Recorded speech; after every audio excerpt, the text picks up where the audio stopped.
far as correct NCAA tournament goes. Like, you don't think COVID or the bubble will have an effect on it. Syracuse plays San Diego State, by the way.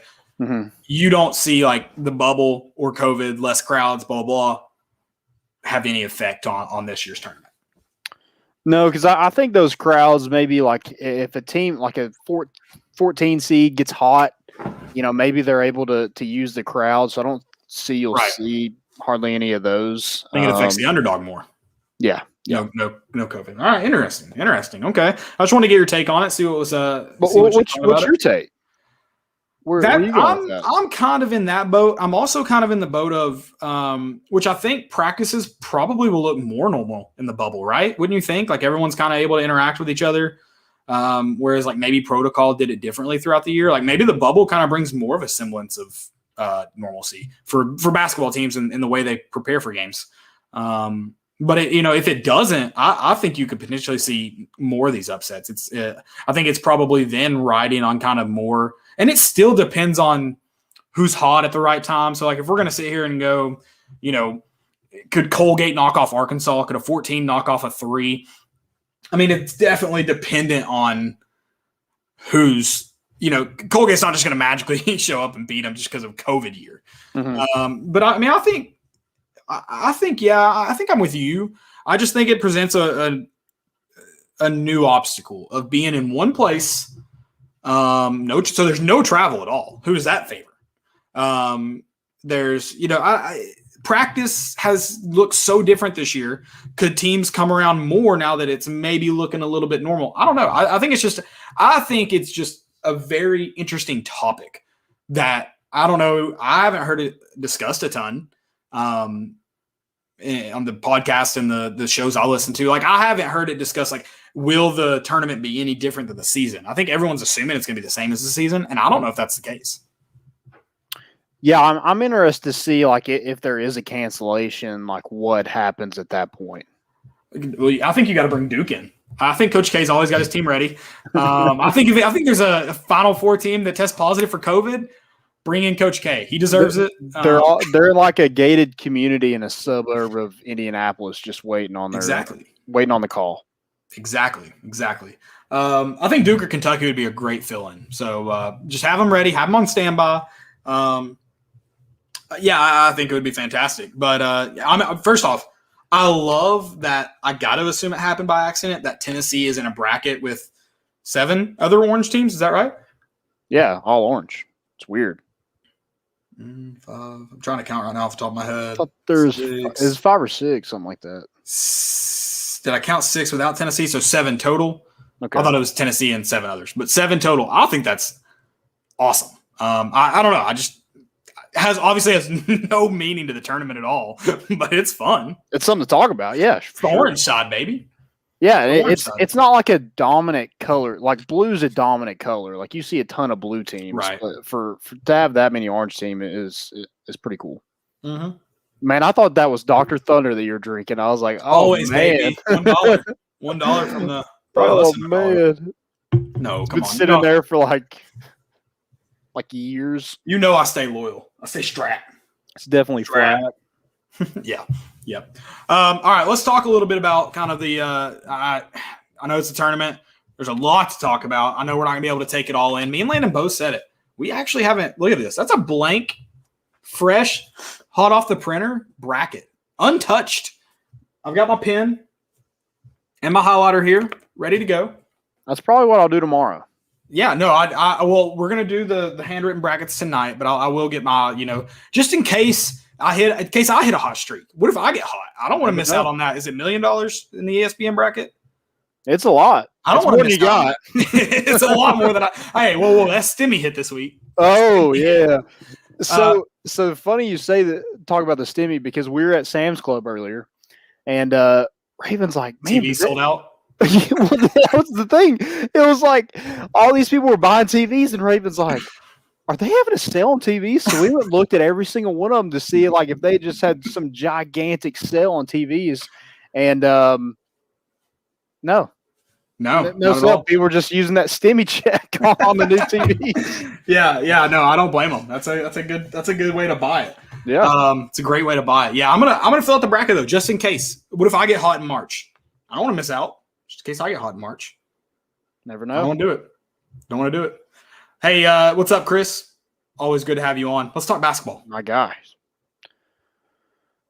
It's a cold world. Hope you fellas been doing good. We haven't seen you in a while. It's a cold world. Good to see you. Yeah, good to see you, man. Y'all feeling good for us to make a little run? Let's start there. Let's start at Tennessee because we're a Tennessee show. We're making a run. We're going to talk about the tournament. But we're going to start at Tennessee because it's a Tennessee show. So let's start with Oregon State.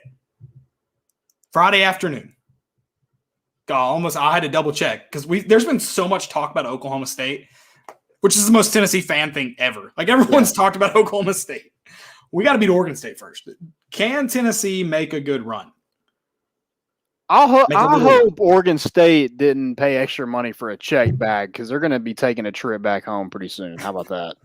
That's okay, I like that. I like that. So Oregon State, who just came out so far in March on fire, getting hard the wrong time. Yeah, and that's half the battle of especially a sport like basketball. That's half the battle. You think it ends? You think it ends on Friday? Yeah, I think the way you played against Alabama, the way you played against Florida, I think Tennessee's playing well at the end of the year too. Yeah, I agree. So I just think Tennessee has way too much talent to lose to this Oregon State team. Mm-hmm. If they do have John Fulkerson, I think it's a lot better inside. If they don't have John Fulkerson, you got to use it as motivation to get past Oregon State. And my theory is, Rick Barnes said John Fulkerson is day-to-day. I think he is going to be available. Yeah, I think so too. But I think you're saving him for Oklahoma State. Yeah, I think it's probably ideal you don't have to play him against Oregon State. If that's the plan, not the plan, but you would like to not have to play him in the first round. Mm-hmm. You mentioned this Oregon State team, is very, very hot. Yeah. Very, very hot. And they're 3 points away from not being in the tournament. That's a good point too. That's a great point. And I think it's important too. You talked and Chris just had the comment, depends on which team shows up. And then you mentioned Tennessee, the way they played against Florida and the way they played against Alabama is important. A lot of people have said, if this team plays how they did, like this is the team that beat Kansas. If this is the team that lost to Alabama, that way, they'll make a good run, I think. I think they'll beat Oregon State, and the Oklahoma State will be a great matchup. Unless, I do not think it's too much to say unless Liberty knocks them off. I'm more scared of Liberty than I probably am of Oklahoma State. Oh, are you? Just because, they're Loyola Chicago, that just because we're already talking about Oklahoma State, Cade Cunningham, things like that. That's the matchup you're looking forward to. So, if it's not there, then you're like, oh, who's this Liberty team? I don't know anything about them. So it just makes me a little nervous that I'm not preparing for them as well. You don't like the unknown. That's what I don't like to come unprepared. I like that. That's a good point. So I think Tennessee, I will say this, Cole, it's Cole World. I assume your name's Cole. Haven't been formally introduced. Come by the tailgate. We'll have no more masks, hopefully. And I still wear mine. I don't know about you. Yeah, I do too. That's a hope. That's not just my. Landon's not running a presidential campaign. I'm not an anti-masker, but I think Tennessee is playing in the round of 32. I'll say that. From there, we'll take this one step at a time, just like the team should. But unless you want to make a bold prediction, is Tennessee the first 5 seed to win it? Or what was Jay Billis's tweet that everyone was popping off at it? What was it? No 5 seeds that ever won the tournament. Yeah. Are you going to make a bold prediction? I'm not trying to turn you down. Hey, you know what? You will never be. Wait, that's not right. What's the saying? This doesn't apply to this. I don't know where you're going with this. I think John. John Clavo said this. Okay, he was like, lady, you will never be first. You will never be first, but you can always be next. That's I don't know who said that. I've heard John Clavo on a video say that, but that's from someone else. Oh, it probably is, but I just know it from him, so I'm gonna give him all the credit for it. Shout out, that's a good one. Tennessee needs to be first though. That's the problem. That's the problem, Landon. They have to be first. They have to be first. We don't want to be next. We want to be first. Well, I mean, first is Not next, out. right? That's fair. That's fair. Martha mentioned Sister Jean is 101 now. Yeah, that's why I'm picking Georgia Tech. They got to send her home. She can't be staying there a whole week. I'm not gonna lie. I hate I'd never met Sister Jean, and it's not her fault. It is not her fault. I want to be clear about this, but I hate her. I hate her with a passion. Like it's not her fault. Quit showing pictures of her. I don't care. I don't like Sister Jean. I'm not gonna say what I wish would happen. I'm just gonna leave it. At this point, like we just think she's the mascot. Is she, yeah. Is she better than Smokey? No. Never. It's not Sister Jean's fault, Chris. It's not. How old is she though? For like 101. She's I think that's right. Literally 101. She cannot go to Indianapolis with all those people there. She's been vaccinated, bro. To both rounds. She cannot be. No, Sister Jean, go home. She's Catholic, Chris. And I paid $50 on Georgia Tech, so I pray that you go home. That's how much I hate her. I was like, I'm willing to put $50 on my hate towards her. That's it. She's got God on her side. Depends. Yeah, maybe. Maybe God send her home. Maybe. All right, well, let's jump around this bracket. Let's start with Loyola Chicago and Georgia Tech. So Georgia Tech, another hot team. Yeah, it kind of pisses me off that it's at plus 180 right now. Yeah, I got it at 110. You picked it real early. I did too. I followed Landon. I tailed Landon. No big deal. So we'll start. We'll move up to Georgia Tech. We'll jump around the Midwest bracket, even though they're not. They're all in Indianapolis. They're all in the Midwest. Is Indianapolis considered the Midwest? I don't think it's mid. I don't think it's mid. I don't think it's West enough to be considered Midwest. It's how Britt Tamlin would say the Middle East. I really hate how they're in the AFC South. That doesn't make any sense. Fair. It's a good point. So Loyola Chicago, Georgia Tech. I legitimately have Georgia Tech winning it. I really do. Winning the whole thing. Yeah, the whole thing. Pick it right now. You heard me. Georgia Tech 9 seed wins it all. ACC tournament champ. Also NCAA champ. Yeah, I just think Georgia Tech with the they have the ACC Player of the Year in Moses Wright, I think. Yeah. And then that made me second guess it. Why'd you do that? Sorry. It's okay. It's okay. And then they won the ACC. I just think that they should beat Loyola Chicago. They should. Joe Lunardi said it, so don't blame me. Blame Joe Lunardi. No, I'm with you. I think Loyola Chicago wins that one. No problem. So I don't know if you're ready to predict like upsets or predict anything like this. You see, so Illinois is favored to come out of this bracket, out of this side of the bracket. Do you agree with that, or do you think it's going to be Tennessee, or do you think it's going to be someone? Is it going to be Houston? I mean, is it going to be a favorite, or is it going to be someone lower? Maybe. It's not been predicted. I have Houston losing in the second round. You have Houston losing to who's the 10 seed? Rutgers. I have them losing to Rutgers. Really? Hey, let's talk about this. And I know I'm getting off topic, and I know you guys are probably like, Caleb, just freaking pick the teams, and I'm sorry. I'm going to really, really hate, and it's all going to be sarcastic and in jest, when Rutgers beats Tennessee in the Sweet 16, or would that be the Elite Eight? That would be the Elite Eight. When Rutgers beats Tennessee in the Elite Eight, and I have to hear and see the tweets, even though they're joking about how Tennessee should have hired Greg Schiano, and that's so obvious. Oh, Dan Wolfson is going to happen, dude. He's writing up an article right now. You know it's going to happen. And then if we beat Oklahoma State or lose or anything, Mike Gundy's going to get a raise. I can't wait. I know it's going to happen. Like I know that's inevitable. It is inevitable. Okay, so Landon has Rutgers, so we'll jump through there. Any other do you have any upsets? So you obviously have Rutgers moving on to the Sweet 16. Any other kind of surprises out of this Tennessee side? I have to look back. No, you're fine. Go ahead. I think that's all I got. Oh, I do. Syracuse over San Diego State. Okay. I don't think to be fair, I don't think that's incredibly bold, but yeah, that's no. I don't think it's too crazy, too far-fetched. I like your Rutgers pick to come out. I don't know about over Houston.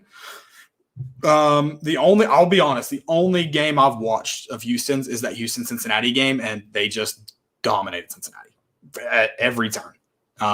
But it's so hard for me to pick incredible upsets. Like, they're going to happen, and I don't know like how people get down to it.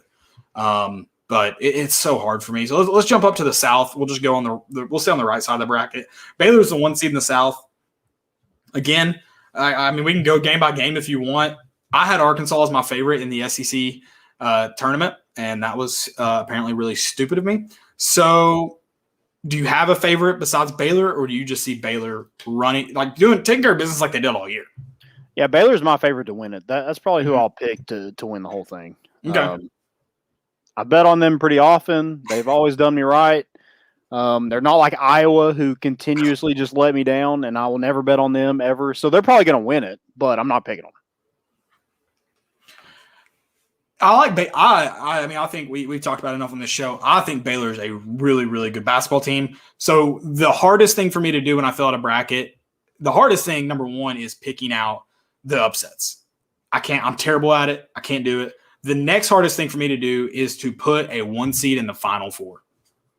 Yeah. It's so hard because I'm with you. Baylor, I would think Baylor is one of the, watching them play all year, it's hard not to pick them as your favorite. But being a 1 seed, that's a lot to overcome. And they have a tough second-round game, whoever comes out of it. I was about to say, you have a great Big Ten team and good Big Ten team, which probably equals great across country in Wisconsin. And then a North Carolina team that have they started to figure it out in the back half of the season? I don't know if they've gotten hot yet. I guess that'll be kind of determined in the round of 64, round of 62, or round of 32.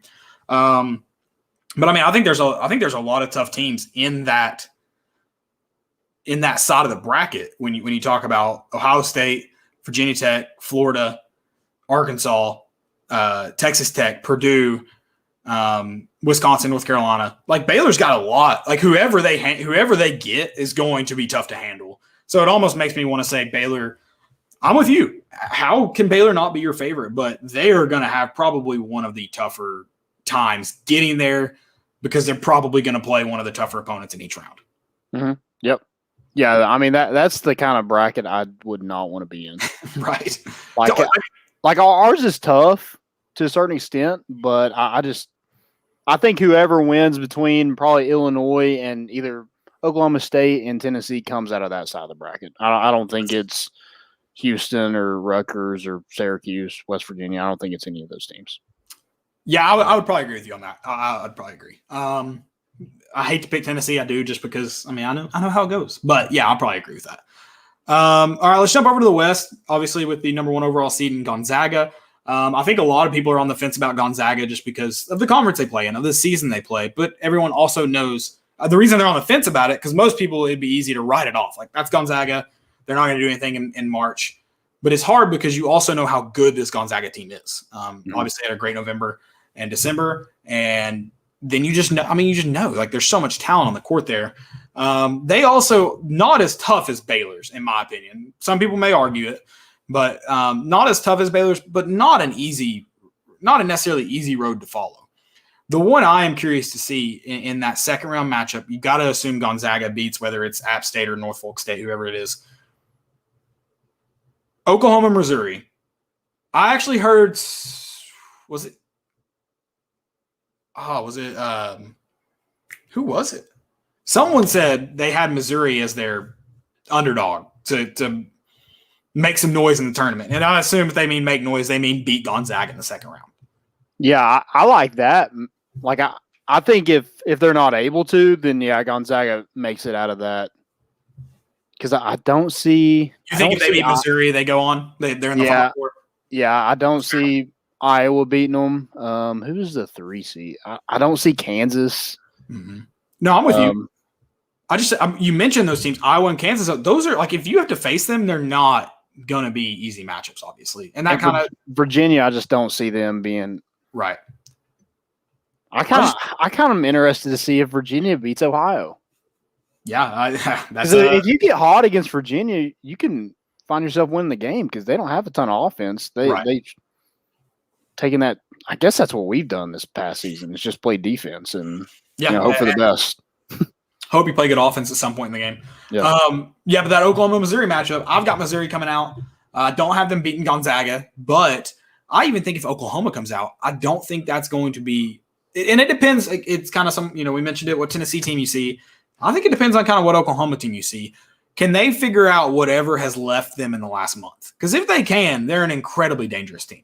Yeah, 100%. All right, let's move down to the Gonzo. East. Gonzo. I hope so. I would love to see Missouri make a run just because it would havoc, baby. Root for chaos. Yeah. Root for chaos. All right. In the East bracket, Michigan number 1 seed overall. This, I think Michigan is the least likely number 1 seed to get to the Final Four. Chris said he had all 1 seeds. I think Michigan is the least likely. It's a dangerous game, Chris. Do you think Michigan or from the way we've talked, I'm going to assume you would think it's Michigan or Illinois. Michigan or Illinois least likely. I think being a 1 seed, that second round matchup sucks in every bracket. Yeah, no, I agree with that. Because LSU's playing really good right now, so I think they could give Michigan a run. Yeah, I think. You mentioned them. You mentioned LSU, but I think Colorado, Florida State. I think those teams, which they've got to win too. But Georgetown could be the other one coming out of that that they'd face in the Elite Eight or C16. I think in terms of their matchups, I talked about Baylor being one of the tougher ones, but I think Baylor's good enough to overcome those tougher ones. I don't know if Michigan, while they have tough games, I don't know if they could overcome the BYU, the Texas, the Alabama, who's a 2 seed in that bracket. Mm-hmm. That's why I say I think Michigan's the least likely 1 seed. Yeah, that's a tough bracket to be in as well. Yeah, but I think theirs isn't as tough as Baylor's, but they're also not as good as Baylor in my opinion. So that's why I've arrived at that opinion. Yeah, that's a good point. God, that LSU matchup in the second round sucks. Yeah, it does. Because LSU, from the way they're playing, they're not an 8 seed. They should have beat Alabama. Yeah, they should be a 5 seed. We didn't even talk about that on Sunday. Then they probably are. If they beat Alabama, they probably are a little higher. Yeah. I'll say that we didn't talk about this on Sunday. That was one of the most fun basketball games I've ever watched, especially down the stretch. And it ended on the shittiest possessions of all time. I thought the over was going to hit in the freaking first half. It did hit with 2 minutes remaining, to be fair. Yeah. Chris said he thinks of the 4, Michigan has it the worst. I would say, comparatively speaking, yes. But I don't think I would want to be in Baylor's regardless of who I was. So, would you think that the Big Ten, we'll talk anything else you want to mention for the tournament? We'll answer this question. We can move on if you're done. I know we'll probably want to talk about it at least throughout the show some with gambling and whatnot. Chris asked, would you think that the Big Ten is more battle tested due to the quality of opponents? I think you're going to see a lot of Big Ten teams have close victories. I'll say that. I think, yes, they're battle tested. It was clearly the best conference in basketball this year. You mentioned Iowa. I think Iowa is going to piss a lot of people off by how far they go just because of how many close losses they've had this year. Yep. Yeah, I agree with that. Wouldn't put money on them. No. If I were you. But yeah, I think the Big Ten teams are definitely safe. Ohio State, they got Kyle Young back. They seem to be rolling. Michigan obviously is rolling at the right time. So yeah, I think the Big Ten is definitely, if you're not going to pick, if you're going to go away from the 1 seeds and stuff like that, I think you're safe picking money line. But don't pick Iowa to cover. Just don't do that. No. So Big Ten had the most teams in the tournament. I think they will also have the most teams in the round of 32. Okay, yeah. After that, roll the dice, man. But I think they'll have the most in the round of 32. And I think I've seen most of the Big Ten teams play, so that's probably dangerous because you're like, oh, that team's good, and so I'm going to pick them. Just like Rutgers. Yeah. I like them just because I've seen them play. I think they're a decent basketball team. That's a good point. That's what kind of gets dicey about picking teams in March is you just haven't really – and even if you watched them play, I watched some of the end of the Grand Canyon final.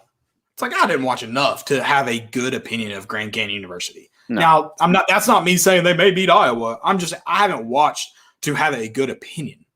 Mm-hmm. Because for all I know, maybe they could. I don't know, but I don't know. I mean, I have no clue. So that's a good point to that. Okay. So going back to Tennessee real quick, Yeah, I think the Oregon State matchup, I think Oregon State, they play slow, and we've thought Tennessee's played very slow up to this point. So I think that's in Tennessee's favor to play a little bit faster than Oregon State wants to. And Oregon State's one of the worst defensive teams in the country. And so hopefully that just helps us offensively. I think we can take care of business. Yeah, I like what you mentioned about them kind of slowing the game down. I hope that encourages Tennessee to turn it up even more because that's what's going to carry Tennessee farther. They don't have the offense to get in these half-court sets and try and play with teams. They're going to – and I'm not just saying that because it's a new style of basketball. If Tennessee had a big man, if they had a Grant Williams they could go to every possession, slow the effing ball down and get it to your best playmaker. But they don't. So you got to get it out to your athletes in space and let them work. And that's just like I'm not saying that because that's the new style. And new style is probably a stretch. It's been changing to that for like the last 10 years almost. But Tennessee's just got to adapt because they don't have the players to play in a half-court set. They're gonna have to speed up the game and give your two guys, Keon Johnson, Jaden Springer, chances to be really, really effective. Don't put them in tough situations where they have to settle for shots. Let them get to the rim out in transition. Yeah, I think their top post player is about 6'7". He's kind of a longer, wiry guy. And, I'm sure he'll look to take advantage on Tennessee if we do slow the game down and do the half-court sets. If we don't have a huge post presence in there, I think they'll probably try to take advantage of that. I think with Tennessee's talent, like Jaden Springer, Keon Johnson, Pawns, I think you should be golden. And then if you do face Oklahoma State in the second round, I look for Keon Johnson, Josiah Jordan-James, East Pawns to at least slow Cade Cunningham down where he's not the sole reason that you lose. I've watched Oklahoma State. They're not very big, but Cade Cunningham can score 40 points if you don't put somebody on him. But I think Tennessee's big enough and good enough defensively to at least keep him from scoring 40. I think maybe around 20 is what you should hope for, but I'd shoot for even less than that. Yeah. We've got two great questions here before we move on. I know we've gotten stuck on it, but hey, we'll keep answering your questions. We love to do it. Chris said, what should our expectations for UT be? Expectations? I think Tennessee's got the talent to be a Sweet 16 team easily. And I think when people, and it'll get to the next question, I think when you sit here and talk about Final Four and Elite Eight and national championship, game, I think there's just way more than talent that goes into it. But as far as Tennessee beating Oregon State and Oklahoma State or Liberty, Tennessee has the talent to do it. And that should be their expectation, is to be in the Sweet 16. You mentioned Cade Cunningham, but Tennessee's still more talented than Oklahoma State, in my opinion. And maybe I'm wrong. That's fine. But I think their expectation should be to be in the Sweet 16. And I don't think it's absurd of fans to say that. Sure, are they in a tougher position than they probably should have been to get to the Sweet 16? Yes. But that's because of the way they played the regular season. They should be in the Sweet 16, though, in my opinion. Yeah, you have all the talent to do that. And, my thing is, like, what are people going to say is a failure? Like, is the Sweet 16 considered a failure for this season? I don't think a Sweet 16 should, for any season, be, and I think it's maybe some of those like realistic expectations. Like when you talk about 10-win football seasons, a lot of people are like, Tennessee wouldn't be happy if they were winning 10 football games a year. First off, I would. Winning 10 is a hell of a lot more fun than winning 4 or 3. But I think a Sweet 16, the problem is no one's ever happy unless you win your final game, right? Like that's the part of sports. Somebody's always going to be unsatisfied. That's the part of sports is if you don't win every single game, no one's going to be happy. I can understand people being frustrated about losing in the first round. People being frustrated if they lose in the round of 32. But if you get to the Sweet 16 and you don't get your ass blown out, I just don't really understand how you can be mad. Like if you have a 10-win season and you go and win your bowl game, or you go play a quality opponent in a New Year's Six bowl and you lose a close one, like how are you really and obviously the circumstances could change. If you choose to onside kick up 7 and you lose, well then yeah, we can talk about how dumb that was and stupid. But we're just assuming a close loss. Mm-hmm. I just don't know how you can realistically be upset. And I know a lot of people are still going to be like, oh, this is the best talent Tennessee's ever going to have. If you don't win it now, when are you? That's just a weird mentality to have for me. Yeah, and you have a 5-star coming in next year, maybe 2 5-stars if Brandon Hunley Hatfield reclassifies. So you could be sitting in the same boat that you're in, minus Yves Pons. Right.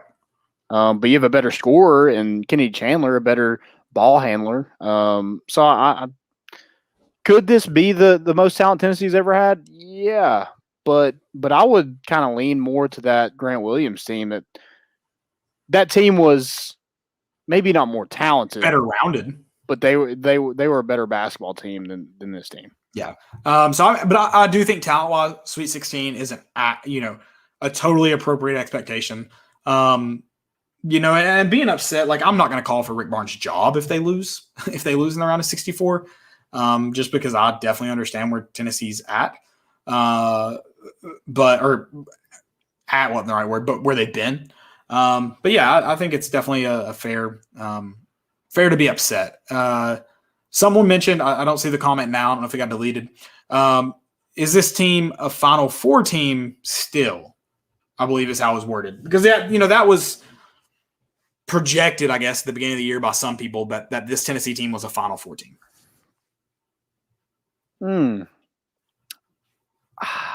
I mean, like now, I wouldn't put them in my Final Four. No, they don't play enough games consistently back to back to back. And guess what? You play all your tournament games. So in soccer, you play them back to back to back. So in the Champions League. Yeah, so probably not for me. Now, potentially, yeah. Like, if you play like you did against I think Alabama could be a Final Four team. If you play the way that you did in the first half against them, yeah, absolutely, you could be a Final Four team. But everything's got to come together. I think John Fulkerson has to be healthy. So what does he look like? Does he come back in the second round, and is he still kind of timid a little bit from that injury? Is he kind of shying away from contact a little bit because of it?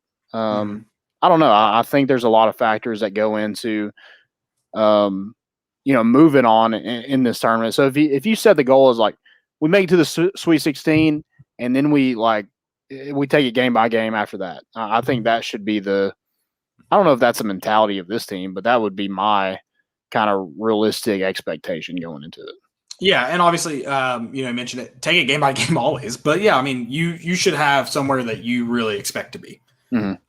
And I don't think it's ever fair to necessarily say something like the Final Four, because we talked about it. Like it takes so much to get there, and it's not just talent; it's timing, it's injuries. It just takes a ton to get somewhere like that. But I don't think if you take Folky out of it, I don't think it's unreasonable to say Sweet 16 is that expectation for this team.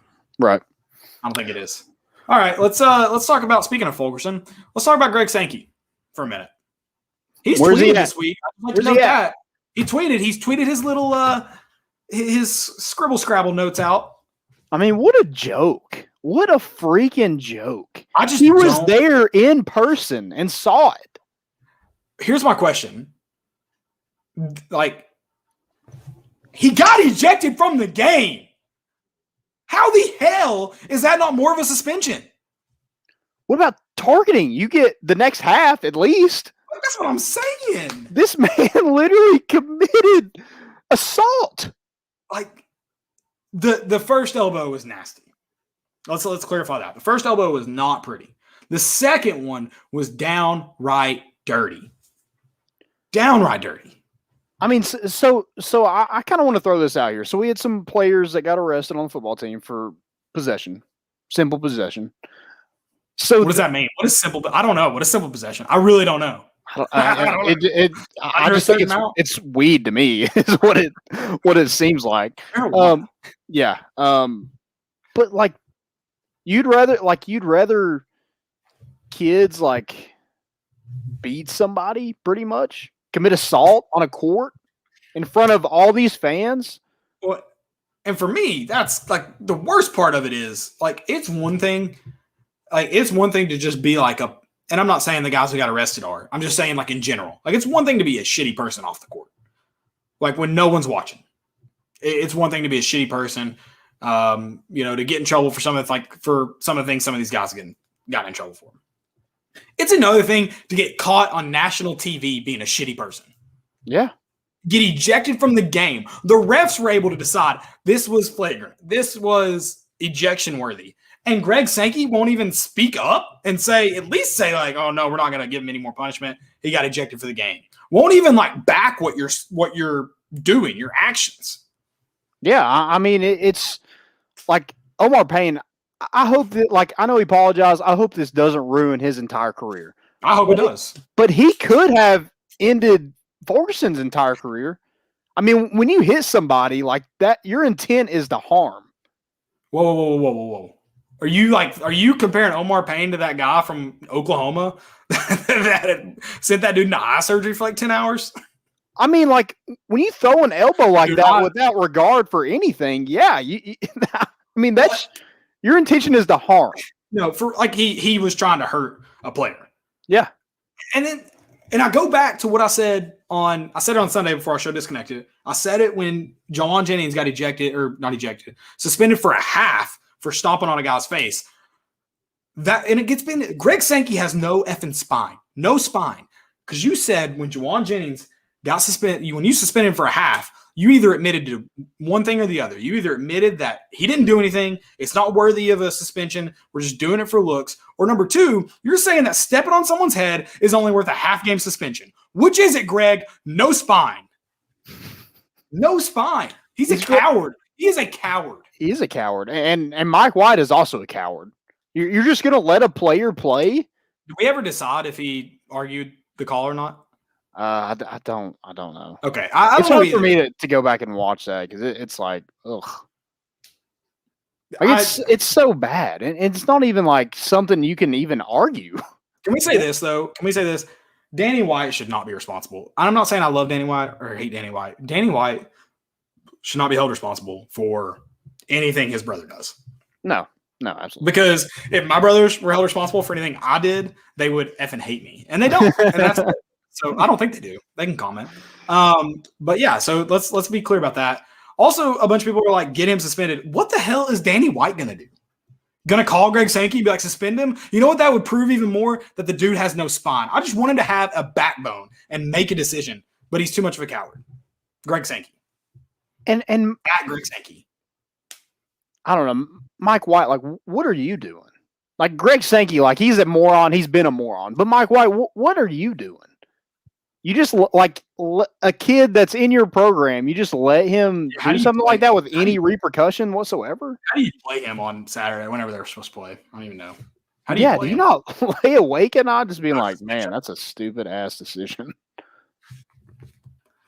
I would have lost my mind. How do you call Rick Barnes and be like, I'm really sorry about that? How do you apologize for something but not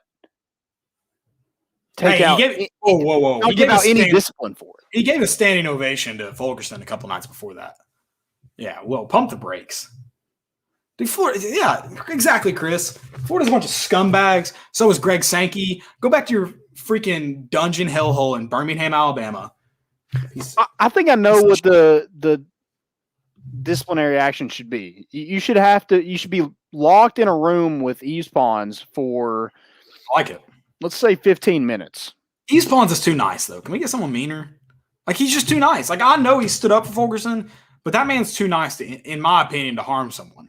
I mean, the way he, like... Have you ever met a mean saxophone player? I haven't. He's mean at the rim. He's very mean at the rim. But that's the thing. He's so, like, removed from that moment, I don't think he could hurt him. So, we need someone meaner. We need, like, Ron Slay. Ron Slay. Give Ron Slay some time. What about tackling fuel? You just be like, hey, that's the rim. Yeah, maybe. Yeah, you're right. Maybe. I don't know. I don't trust it. Eves Pons is too nice. He's a nice guy. Make Omar Payne say saxophones suck, and maybe that sets him off. Yeah, good point. Yeah. No one cares about Careless Whisper. All right. Seriously, Greg Sankey, you suck. Okay, so I think we kind of talked about our best matchups, but if you want to go over them again, hit on them again. Do you have some favorites? Maybe favorites to like watch if people are going to bet. Like, hey, these underdogs need to take them. You got anything? I like Georgia Tech. I really do. I also like Georgetown over Colorado. Georgetown's playing really well right now, so I think it's worth the risk. Yeah, he was ready to knock out Omar Payne. I would love to have seen it. And like I said in that moment, energy's going, but I don't know about Pons gets a huge suspension out of it if he does it. Yeah, Omar Payne gets nothing. I think here's what really sucks. This is what really sucks. I think if someone had fought him, they would have both gotten suspended. Like, I think that's what it would have taken. Because, like, for some reason, I don't know. It's so dumb. It's so dumb. It's so dumb. Okay, so Georgetown, you like Georgetown? I like Georgetown too. I don't know about Colorado. Colorado's a good basketball team, but I do like Georgetown. I think they're heating up. It feels cheap to me.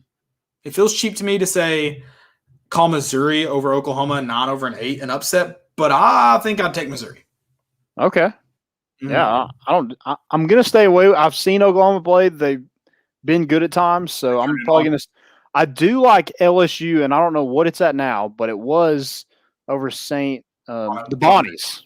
St. Bonaventures? Yeah. I don't know how to say it. It was at 1.5 at one point. If it's still there, I would jump all over that. Okay. All right. Any other big matchups you're kind of excited to watch? I think all Tennessee fans are going to watch that Oklahoma State Liberty game close. I think there'll also be some other matchups, for Tennessee fans to kind of be looking into. Chris mentioned, has Pastner ever won an NCAA tourney game? I'm going to go with no, but I also don't hold me to that. Has who? Josh Pastner. Pastner? How do you say his name? Georgia Tech coach. Yeah, I don't. I hate his hair. I would like to go on record as saying I hate his hair. Hate it. Also, if we lose to a coach with the last name Twinkle, I'm going to lose my mind. Yeah, good point. I'd also like to say I think Michigan State not only beat UCLA, I also think Michigan State could beat BYU. Okay. So I'm not saying they will beat BYU. I will say they will beat UCLA. I will say that. I'll go on the record. Yeah, I actually have Michigan State winning both of those games as well. Okay. All right. There you go. Landon's got them both. Okay. Any other matchups before we move on? That's all I got. Let's talk some spring football. Spring football storylines. Foosball. We're looking for from this team. They are shut down. They are shut down until, what they say, till Monday at least, minimum. Yeah. Yep. For Jimmy Himes. I won't lie, guys. I love Tennessee football. I wear Tennessee stuff almost every day. I've been made fun of it already. I've got Tennessee stuff everywhere. All Tennessee football, all the time. But when I saw Jimmy Himes tweet, UT football has been shut down, I got a little happy. I got a relief. Happy isn't the right word. Relief. Yeah. It's like hopefully there's no bad news coming out of it. I'm never gonna have to bail them out of jail again. I'm never gonna have to. How many times have you done it now? 4 or 5? Bail Tennessee out of jail? Oh, every freaking Saturday in the fall. They're crazy. They're never gonna wake me up at 2 a.m. and need a ride home ever again. I'm never gonna have to take them out to potty. Looking at you, Brutus, back here somewhere. I never have to take care of them again. It feels good. Mm-hmm. Relief, little relief. Sadness would have set in soon enough, but relief. Turns out it's just shut down for COVID. Everything's normal. Yeah. Oh, so you're thinking it was done. No more Tennessee football ever. Death penalty. Oh man, that would have been. Did you bail the 3 misdemeanor charges? That was a fictitious bailout. I've actually not bailed Tennessee out of jail. That was fictitious. Just like that stepbrother, you got to bail out of jail sometimes. Y'all know who I'm talking about. I don't know how to. That's what the GoFundMe page is for. Exactly. Yeah, I thought Tennessee got the death penalty. I thought the McDonald's bags finally did them in. Nope, not the case. Just normal stuff. Just a normal Wednesday news drop. Yeah, so they're shut down though for the week at minimum. Let me ask you this, because I'm curious if we see more than – also, they announced the orange and white game officially. I think some dates have been thrown out there, nothing official yet. April 24th is now, Saturday, April 24th is now the official orange and white game.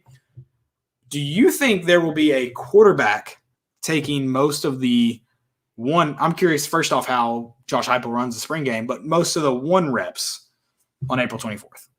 I think you'll know who is the QB1 at that point. So you think there will be a QB taking I majority? I think you'll be able to figure it out, kind of piece together. Do you think? Well, they won a spring game last year. That's not a good analogy. Yeah, I guess we knew it was. Why is it on SEC Network Plus? Oh, is it? Yeah. Is there another spring game on SEC Network? I don't know. Maybe there's a baseball game on SEC Network that day. I'm just like, that's whatever.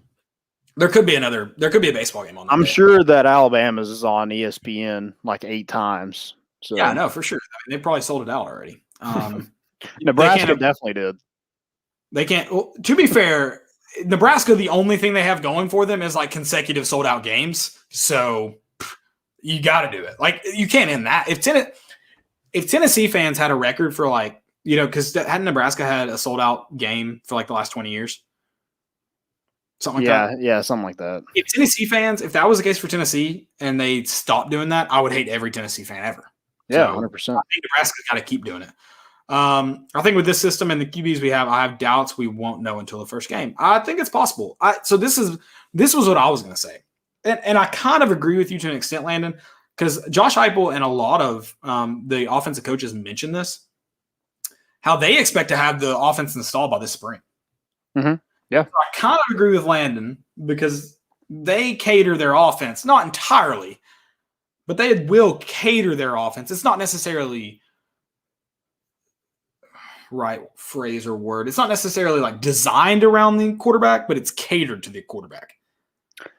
And I also think Josh Heupel doesn't seem the guy that's just going to like, yeah, we got to keep this secret so no one knows that we're going to roll out JG. Oh, really? See, he kind of looks like a guy who's like, I think he looks like the type of, he wore a Batman suit, man.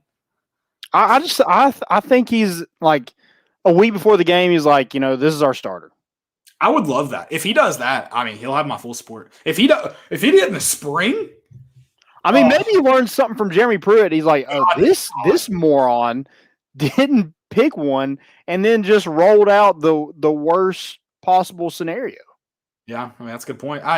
If he picked a quarterback the week of the first game, I would love that. If he picked a quarterback on April 24th, I would love that. Yeah, I mean that would be sexy. This is our guy. That's what we're rolling with. Yeah. Right. Yeah. That's definitely not going to happen. I think you're right though. I think you have an idea of the quarterback. I think you're right.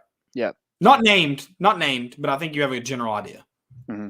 Yeah, I think we'll know probably the end of fall camp. Yeah.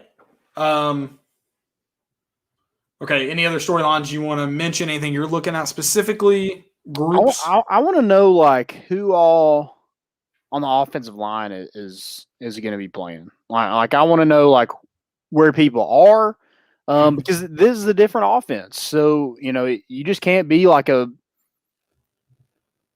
big load and just think you're just going to play in this offense because it just doesn't. It's not set up that way. So I'm interested to kind of see who, if any new guys maybe emerge. Okay. Not saying that like it has to be a freshman. It could be a guy that hasn't really played up to this point.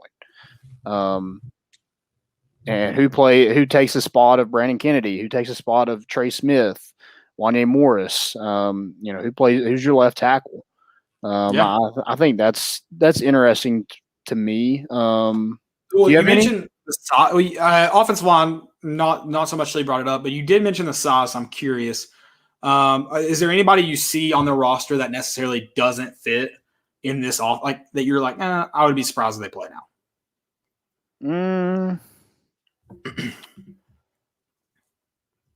Maybe not. I think I don't know about Ramel Keaton, and not just specifically with this offense. I just think his speed just isn't really there, and I think he could probably get passed up as well. Okay. Cedric Tillman might be another one that might have a hard time finding the field. But as far as an offensive lineman, I don't know any off the top of my head that's just like isn't going to work. I mean, I think Darnell Wright could, if he's in terrible shape and things like that, that could be one maybe you look out for. But I think talent wise, Darnell Wright is going to be up there with some of your best linemen. Gotcha. So the one storyline I'm kind of like, I don't know, storyline, just like see what kind of happens this spring. I'm interested in the pass rush, and I think a lot of people should be, just because there's so many questions. But I also think there is a lot of talent. I really do.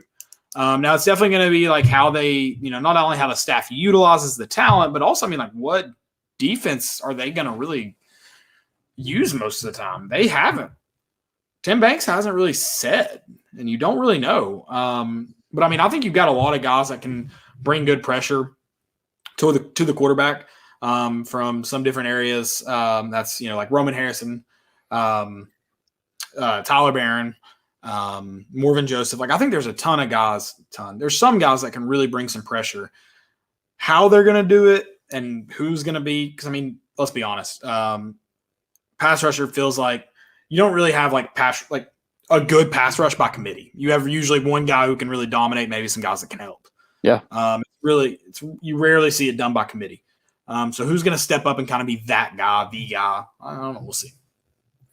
Yeah, I'm interested in that. I'm also interested in who is going to play linebacker. Yes. You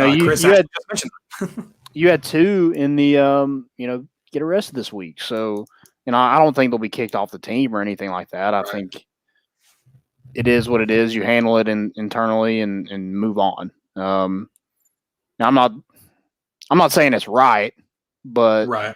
You can't make those mistakes in a dorm. I mean, let's be a little bit more. Let's be a little smarter about it. The weed. Yeah, just be a little bit smarter with it. Agreed. I don't think it's a huge deal, but yeah, it's something you don't want to make a habit. I mean, guys have gotten arrested for it.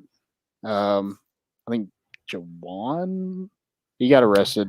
Yeah, I think his thing was just a citation. I think that was kind of part of the issue. Is like they said arrested and he wasn't arrested apparently. So yeah, but yeah, I think he did get in trouble for it. Yes. Will Ignat, John Kelly got in trouble for it. So yeah, I don't think it's the end of the world for either of those guys. But to be freshmen, definitely don't want to start off your Tennessee career with one of these. But yeah, who plays linebacker? Aaron Willis, Martavius French were two of those guys. Bryson Eason, where does he play? Jeremy Banks was a running back, so do they move him back to running back? I don't think so. But, surely not. I mean, where do some of those guys play? Where do some of the guys like that, had a different position and have moved kind of back and forth? A guy like Kenny Solomon who has a ton of speed in this offense, you want to utilize that speed. So does he move to the offensive side? D. Beckwith, where does he land? Right.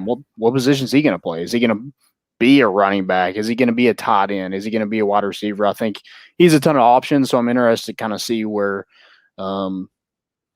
this spring where some of those guys land. I'm interested in the D. Beckwith one. Like what position does he play? Mm-hmm. Seems like they never really settled on one. Like, I mean, I'm not going to confidently say they settled on running back because he didn't get but 3 carries. So yeah.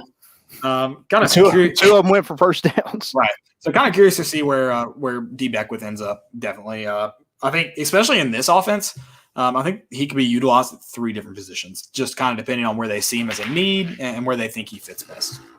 So. Yeah, I think the quarterback is an easy one. So I'm not going to spend too much time because we love to talk about the quarterback situation anytime and all the time. I'm interested to see who are the wide receivers that emerge opposite of Jalen Hyatt, because I think him and Velus Jones are probably going to be guys that you want to utilize, but who else after that? Yeah, no, I think. I think there's gonna be a ton of wide receivers you utilize this year. Mm-hmm. But outside of Velus Jones and Jalen Hyatt, I don't necessarily know how, if that makes sense. Yeah, who gets a ton of receptions. Yeah. Is it going to be more slants? Is it going to be fades to Malachi Wideman?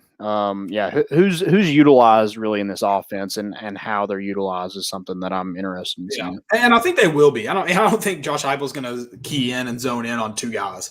I just am curious to see how they're used. That's kind of the spot I'm in, I guess. Any other notes you want to mention about spring ball? This team going into spring. Yeah, I'm interested to see just kind of how everything meshes with the new staff. That's always something to watch. Willie Martinez seems to have a good handle on some of these guys. He just knows them from either recruiting them or recruiting them in other places. So what does the defensive backfield look like? You sprinkle in some talent, Christian Charles, Sean Rucker this fall. So, where do some of those guys end up? Are they sprinkled in the rotation? Can they push for a starting position? Because I don't think, Alontae Taylor is probably going to be a starter. I don't think anybody's just solidified themselves as like, yeah, that's our guy. Right. No, I would agree with that. Defense is a big question mark. So definitely curious to see what happens there. Pretty much the entire defensive side of the ball. The entire team. I mean, because like the offense you're interested in. But at least offense, you know the talent pool. Right. Yeah. Kind of curious about no clue. No, not a clue. Not a clue at all. All right. Excellent. Let's move on to the good stuff. Let's get into it. Last night, little scare for 3 innings. Also, speaking of this, before we get started, a couple of guys at Volunteer Roadshow, Landon included. I'll let him plug the show entirely, but new baseball show coming at you. Yeah, it's called the Bat Flip. Exclusively talking about Tennessee baseball. Just had the idea about a month ago, and we got to put it together. Actually did the first show tonight, so hopefully we're getting that out to you soon. Stay tuned for that. It's just going to be a weekly show kind of talking about previous games, upcoming games, some different players and things like that. Hopefully get some former players, some coaches, media members to talk about Tennessee baseball. Just more content, just kind of throwing at you. It's a market that a lot of people don't really cover. So we want to get the grasp on that and bring more exposure to that side of things. Right. And you did answer my question, and neither did Kiv. So I'm going to ask it again. When do we get Tequila Tuesdays? Because last night would have been an absolutely electric Tequila Tuesday. Well, we did it. You just weren't here. No, don't put that evil on me. We went to the Bean and just had Tequila Tuesday. Don't put that evil on me. I think Tequila Tuesdays need to happen there. Don't know how many Tuesday games they have left now, but I think that's the more fun of it. Random Tuesday night games. Tequila Tuesday at Lindsay. Let's do it. Let's get it going. Let's get a group together and pack the porch one day. Hey, I would love that. I would love to do that. Speaking of people who are packing it, what do they call themselves? The Legends of Lindsey Nelson? I've got to say it. They bring some electric energy to that place. It's fantastic. That's what you need. It is fantastic to watch. Big shout out to is that their name? Am I giving it the right name? I think it's something like that. Let me look it up real quick so we can do it, do it right by you guys because did they ever get into the game last night? I noticed they didn't get in initially. I think they did. They did. That's even better. Yes, it is the Legends of Lindsey Nelson. They wore hockey jerseys last night, which in my opinion makes it even weirder, which makes it more electric. Because cheering, like, if you're not on the field, talking trash at a baseball game is already like kind of weird. Mm-hmm. Not that it's like, I love it. I'm all for it. In fact, I think it's one of the better environments to talk trash at because everyone can hear every word you say. Yeah. It's just weird. And I love it. Weirdness is great in my opinion. Like Tequila Tuesday, how weird it would be. Great. Yeah. Chris asked, what is your overall opinion of the baseball team? My overall opinion is kind of to be determined. You start SEC play. I think this team is good. I think they're deserving of their top 20, top 15. Even one place has them top 10. Top 10. I'd say they're in the top 10, Landon. So I think they're more than deserving of that. but we'll see this weekend where they fare with some of the top programs in the country. You have the all SEC top 5 right now. Mhm. So I think if you're able to go 500, I think Tennessee will be just fine in whatever regional they end up in. But yeah, this is where you separate the men from the boys.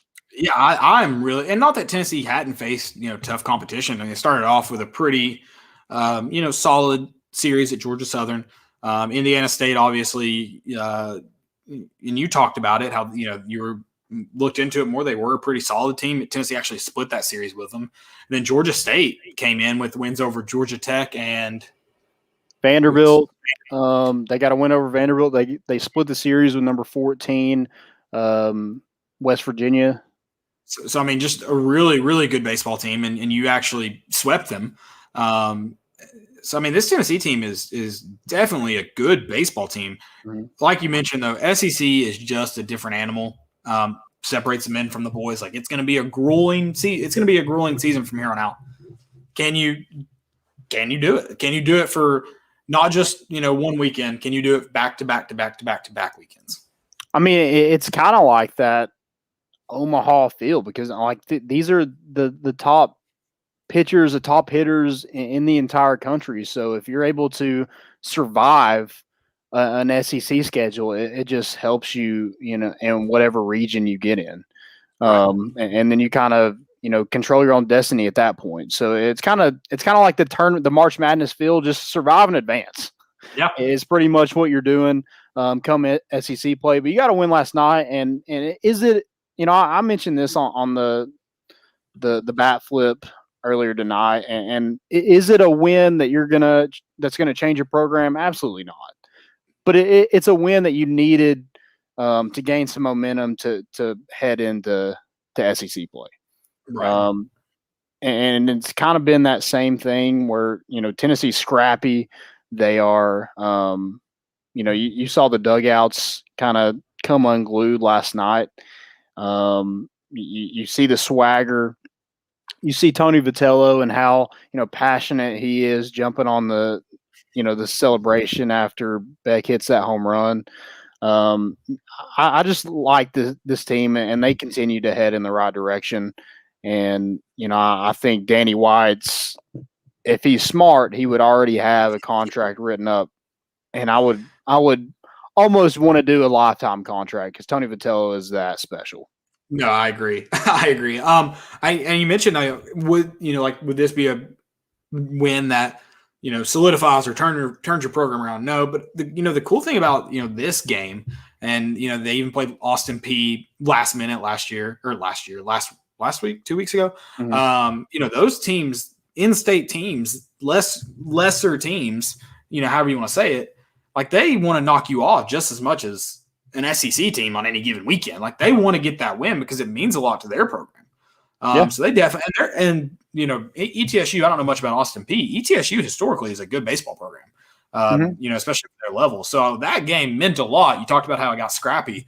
That game meant a lot for ETSU. It wasn't just and I'm not saying it did this for Tennessee because, it's very clear those guys want to compete every day. Yeah, you can tell with their body language. You can tell the way they play. They want to win every day. But for ETSU, it wasn't just a normal Tuesday night game. Hey, let's go wrap this thing up. We'll get to the weekend. They wanted to win that game too. Yeah, and you don't do a bat flip on a team that you're beating 20-0. No, not a bat flip like that. and a shin guard toss. The shin guard toss was legendary. I'm going to need them to add that to the next MLB 2K show game. I'm going to need the shin guard toss. I'm going to need the option for a shin guard toss after I hit a dinger. That's the new field day event in elementary school. Shin guard toss. I like it. That was a pretty epic bat flip. But yeah, just a really good game. Fought back and ended up winning it. Gilbert almost won it, but before Beck did, with a shot to right center, but center fielder made a great play on the ball, and then Beck ended it. He had 2 home runs last night. He was 3 for 6. I'm pretty sure. Yeah, 3 for 6, 5 RBIs. Drew Gilbert was 1 for 5. He had 2 RBIs, a sac fly. Pete Durkay was 2 for 5. You're getting a lot of production from the top of the lineup. So I mentioned this. I want to see more consistency out of the bottom of the lineup. But I mean, you're winning games, so it's hard for me to really nitpick of something you need to do better. That's a good thing, though. When you're winning games, you get to nitpick. You get to go, I need more out of this person or this side. Yeah, but I'm interested to see kind of pitching wise where the roles kind of come into place. Like who's going to be that for sure Sunday starter. I think Chad Dallas and Blade Tidwell will be your Friday and Saturday. But who's going to be that Sunday starter in this rotation? Who's going to come in after him when you get Jackson Leith, Jason Rackers, when you get some of those guys back? And then who emerges? Max Ferguson is really hitting the ball well right now. Is he able to keep moving up that lineup back to the top? Because no one at the top is really doing anything to move down. So it's hard to get up there. I mentioned Liam Spence is Mr. Reliable, and he's not the flashy guy like Gilbert and Beck who are hitting 5 home runs apiece and 5 RBI games. But he leads the team in average. He's second in slugging percentage. He's just done a really good job at that leadoff spot. And, I think Tennessee's got a good team. We'll see where they're at this weekend against Georgia in Athens. I'm sure there'll be some barking fans there. So good luck. Yeah, no, for sure. Definitely good luck. It is. I'm excited to see this team jump into SEC play. Especially since like last year, the way it ended, they were on the road to South Carolina when they got the call to actually turn the bus around. Or I don't think they were actually on the road yet, but they were on the bus. They were told to go ahead and get off. They were done. So that sucks. Very, very excited to get started in SEC play last year. So hopefully they just kind of pick up where they left off at Georgia. When is there going to be just a bench clearing brawl with this team? There has to be at some point, right? It almost happened last night. Last night was Evan Russell came out like wanting some of somebody. I mean, Vitello is even John, and that's what I love. That's what I love about it. So when your coach is John, like it's just bound to happen at some point, right? Yeah, I'll take it. Hopefully it's Vanderbilt. That would be awesome. That'd be awesome. That would be awesome. That's going to be at home. That's going to be fun to watch. I didn't mention this on the show, but Tennessee kind of has a good schedule pool. If you can really say that when it comes to SEC play, but the guys that got at home, LSU, Florida, Vanderbilt, some of those teams, you'd rather play them at home than away. So, you got a good pool in that regard when it comes to the SEC schedule. But yeah, I'm excited. Let's get it. Let's go win. Bring your A game. It's SEC play. I'm ready. I'm ready, baby. All right, let's see. Any more questions? I know we've gotten a lot of them during the show. Any that were asked pre-show we need to get to? That's all I got. That's it? All right. Well, in that case, Stupidity is an epidemic. To go find some. I'm going to go find mine here. Maybe I have to jump back to Sunday, do some fails, maybe. Okay. Yeah, you may get a little mix and match here. My first one is Darren Ravel. Oh, perfect. I love that. So this guy said he has all these baseball cards, and he's like going through some things from my dad's collection. No idea where to even start. And then Darren Ravel comments, says pretty much all junk. I'm like, dude, really? I did hear about that. I did hear about it. Oh, what an idiot, dude. Why is he? Why? Like, I feel like he didn't used to. Has he always been like this, or just Yeah. It's just lately people have been like calling him out for everything. So okay, definitely been more noteworthy, I guess, lately. But yeah, definitely always been an asshole. Good Lord.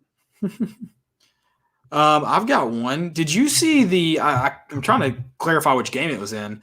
The security guard, the whatever. Did you see him put the videographer in a chokehold? Good.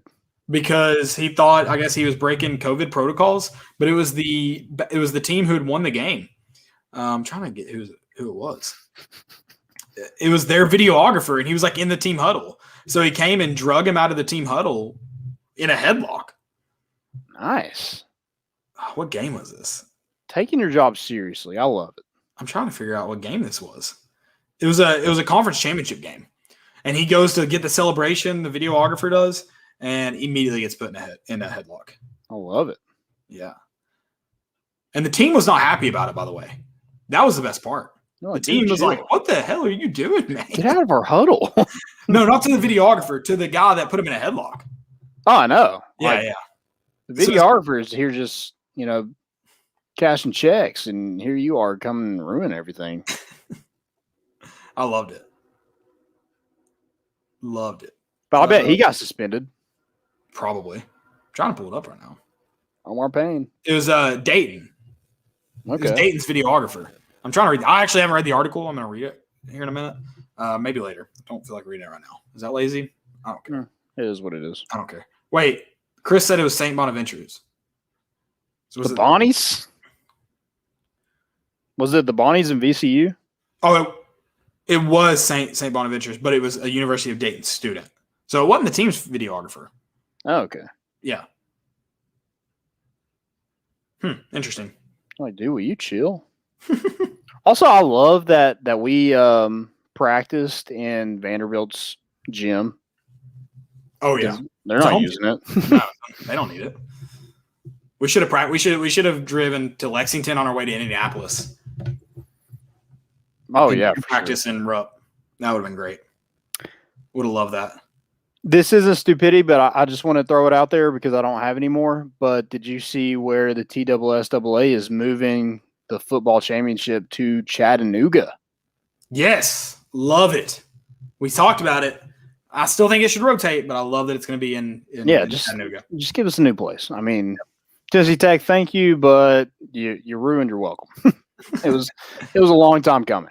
Well, they didn't even pretty much TSSAA pretty much said if you had committed to getting new turf before the 2021 championship game, we would have given it to you.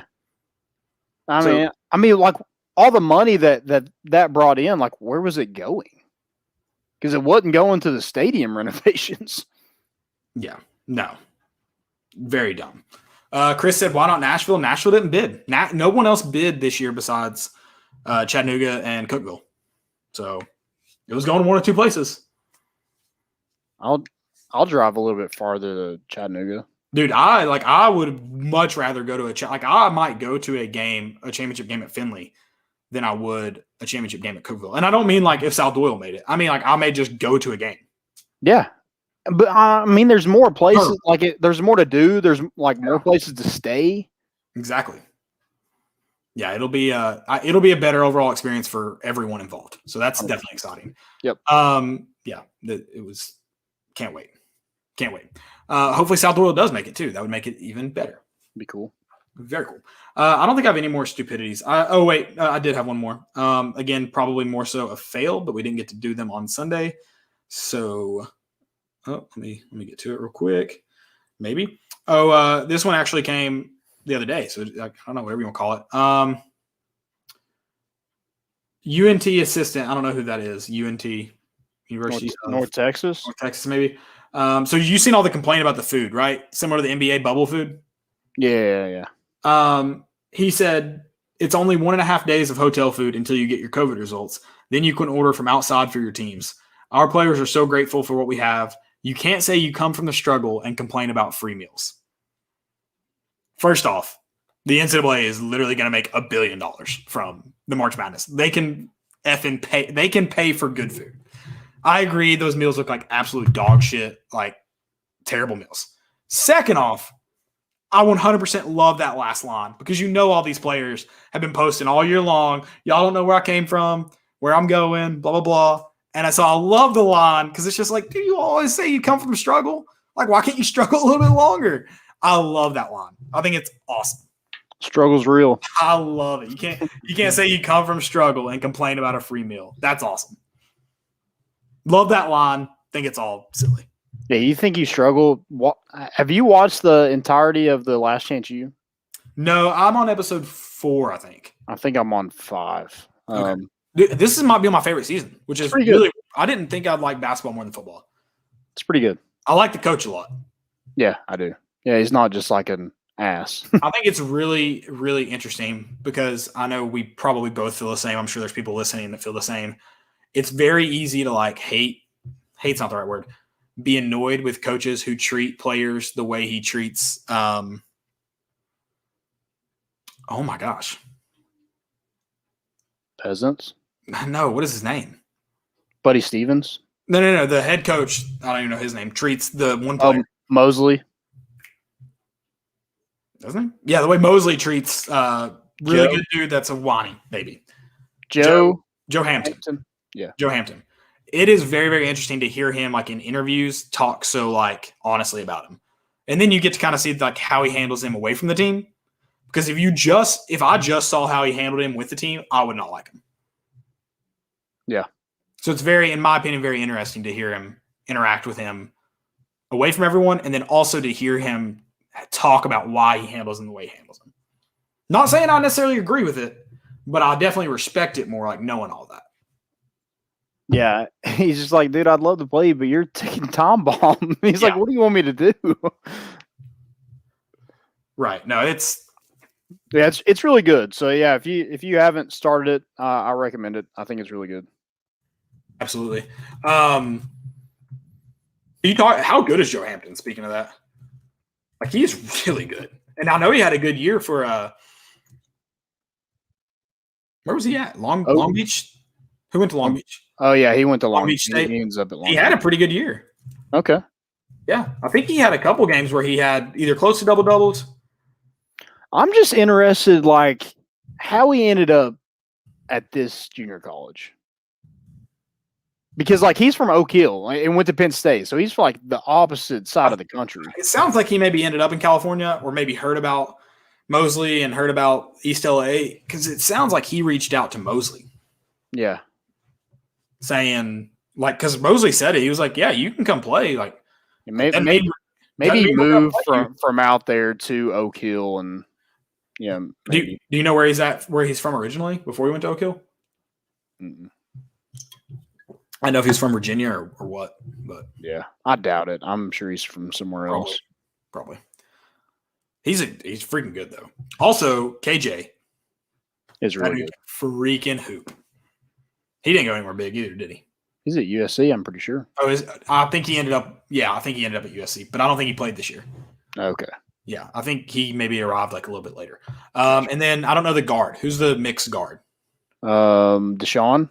Dude, I think he's got ice in his. Is it Deshaun, the mixed one? Yeah. Okay. That dude is a hooper. You know how Joe Hampton talked about hoopers and ballers, the difference? Yeah. That dude's a hooper. In my opinion, that dude's a hooper. Chris, say hi to your daughters. 3-year-old triplets. Holy crap, dude. You've got your hands full. Yeah. I appreciated you already for listening to the show.